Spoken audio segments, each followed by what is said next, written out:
നമ്മളെ ഇന്നലെ രാവിലെ തന്നെ വർക്കിന് ഇറങ്ങിയിട്ടാ. അപ്പൊ അതിന്റെ ഒരു ദിവസത്തെ ഫുൾ നമ്മുടെ വിശേഷങ്ങളും കാര്യങ്ങളാണ്. അപ്പൊ നമ്മളെന്ന് പറഞ്ഞു കഴിഞ്ഞാൽ ഏത് വർക്കിനാണെങ്കിലും നമ്മൾ ആ വൈബിലാണ് നിൽക്കുക. അതായത് നമ്മുടെ മനസ്സും എടുത്തിട്ട് നമ്മളൊരു വർക്കും ചെയ്തിട്ടാ.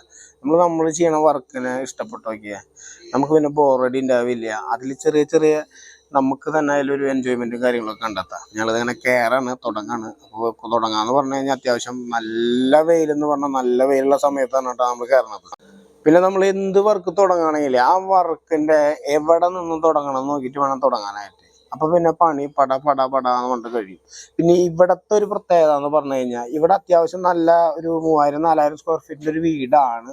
അപ്പൊ അതിൽ നിങ്ങൾ ഈ കാണുന്നത് ലൈറ്റ് ഇട്ടിട്ടുള്ളതാണ്. ജിപ്സത്തിന്റെ പരിപാടി മുഴുവനായിട്ട് ഇവിടെ ഒഴിവാക്കിയിട്ട് ജിപ്സം ചെയ്തതിനേക്കാൾ അടിപൊളി ലൈറ്റും കാര്യങ്ങളും വരുത്താനുള്ള ഒരു ശ്രമമാണ് ഞങ്ങൾ നടത്തുന്നത്. വീട്ടുകാർ നമ്മളോട് അതാണ് ആവശ്യപ്പെട്ടിട്ടുള്ളത്. അപ്പം നമ്മൾ ഇപ്പോഴത്തെ ഇത്ര നാളത്തെ എക്സ്പീരിയൻസും ഒക്കെ വെച്ചിട്ടാണ് നമ്മളിത് ഇവിടെ ചെയ്യുന്നത്. പിന്നെ ഈ ലൈറ്റുകൾ വെക്കുന്നത് പലർക്കും എതിരഭിപ്രായം കാര്യങ്ങളും ഉണ്ടാവും. നമ്മൾ അത്യാവശ്യം നമ്മൾ ലൈറ്റുകളും കാര്യങ്ങളും വെക്കുന്നതാണ്. ഇവിടെ ഇത്തിരി കൂടിയെന്നുള്ളൂ. കാരണം ഇവിടെ എന്ന് വെച്ച് കഴിഞ്ഞാൽ മൊത്തത്തിൽ ഇന്ത്യയിൽ ചെയ്യുന്നില്ലെങ്കിലും ഇന്ത്യയിൽ ചെയ്തതിനേക്കാൾ അടിപൊളിയാക്കാനാണ് നമ്മളോട് പറഞ്ഞിട്ടുള്ളത്. അപ്പം എല്ലാ പൈപ്പുകളിലും കാര്യങ്ങളൊക്കെ കഴിഞ്ഞിട്ട് ഇപ്പോൾ ചാപ്പനും അന്വേഷണം നിന്നിട്ട് പ്ലാനും കാര്യങ്ങളൊക്കെ ഒന്ന് ചെക്ക് ചെയ്യണതാണ്. അപ്പൊ ഇവിടെ വന്നപ്പോ എങ്ങനെയാന്ന് വെച്ച് കഴിഞ്ഞാൽ നല്ല വെയിലായിരുന്നു. എല്ലാ പണിയും കഴിഞ്ഞിട്ട് നോക്കിയപ്പോ അടിപൊളി മഴ എന്ന് പറഞ്ഞാൽ അടിപൊളി മഴ. ഭാഗ്യത്തിന് ദൈവം കാത്തു, പണിയെടുക്കുന്ന സമയത്ത് മഴ പെയ്തില്ല.